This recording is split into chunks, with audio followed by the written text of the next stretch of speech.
Howdy flagheads! As someone who lives in Ontario and is making this video inside an igloo, I've always wondered why our flag looks just like Manitoba's. Just look at them! If I block out the only somewhat originality the flag has, you can't even tell the difference. They both have red, they both have the cross of St. George, and they both have the Union Jack at the corner. But what caused this monstrosity? First, we need to know what Ontario and Manitoba are. We also need to know what the Canadian Red Ensign is. Ontario and Manitoba are provinces in the Beaver Country, commonly known as Canada. They sit right next to each other. Ontario is over here. It is the most populated province in Canada. Seriously, more than a fourth of Canada's population is packed in here. Over there is Manitoba. Fun fact, Winnie-the-Pooh's name was based on the capital city of Manitoba, Winnipeg. There was a black bear at the zoo named Winnipeg, but was called Winnie by everyone. A. Milne, the author of Winnie-the-Pooh, was inspired by Winnie, and look at where it has gone now. Now that we have an idea of what Ontario and Manitoba are, let's move on to what the Canadian Red Ensign is. So an ensign is a flag commonly used to show the nationality of a ship. This is what it looks like. This was Canada's old flag as well. It might remind you of two other flags very well, and you might have also thought of the Red Ensign flown by British merchant ships. Yes, we copied the British. But when it comes to flags, the art community doesn't get annoyed. The Canadian Red Ensign went through plenty of makeovers and has been through a lot, even World War I. And then the flag changed into the flag we know and adore today in 1965. These were two other considered designs. Following that, Ontario changed its flag, and then Manitoba changed its flag after Ontario. A coincidence? No. Okay, let's move on to the provinces. The name Ontario derives from the Iroquois word ganadero, which translates to sparkling water. Nope, not that sparkling water. This sparkling water. It makes sense when you realize a whole fifth of the province is just water. Let's look at Ontario's coat of arms, gifted by Queen Victoria. We got that red cross of St. George, a green shield with even more maple leaves, a moose, a Canadian deer, and a black bear. A solid coat of arms. The motto below the coat of arms is Latin.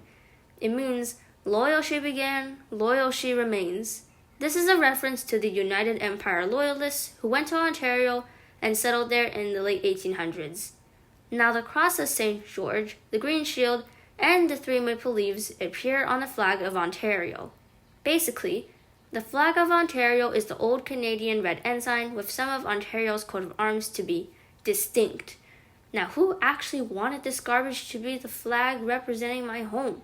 Premier John Roberts, the 17th Premier of Ontario.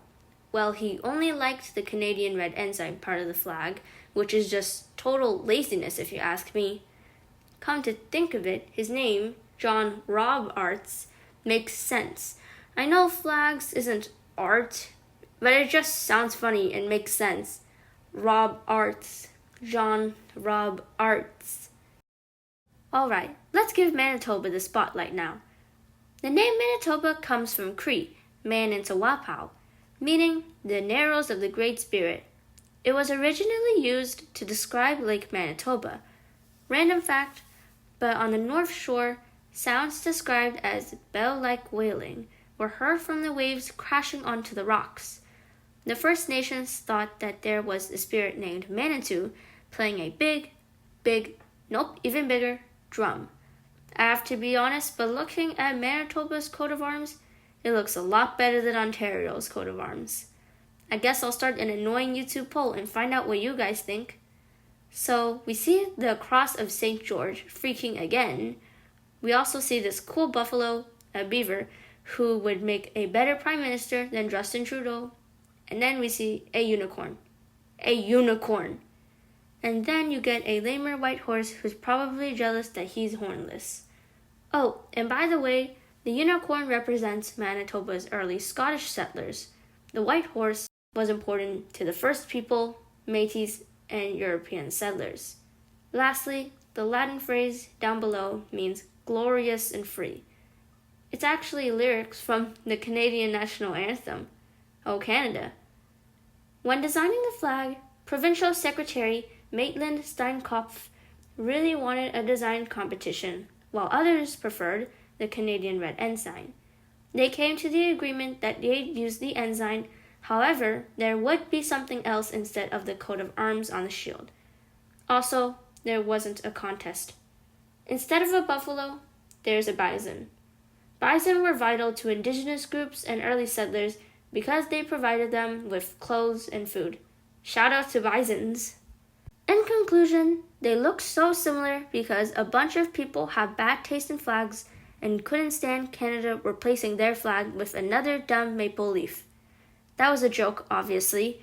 It's because they wanted to reflect on Canada's history, since the Canadian Red Ensign was around right after the Confederation, and it has stuck with us for many years. It has been a wonderful ripoff from the British, and the takeaway from this video is that Canadians have no creativity. We are all just a bunch of slackers busy chugging down buckets of maple syrup. Wave your flags goodbye until we meet again.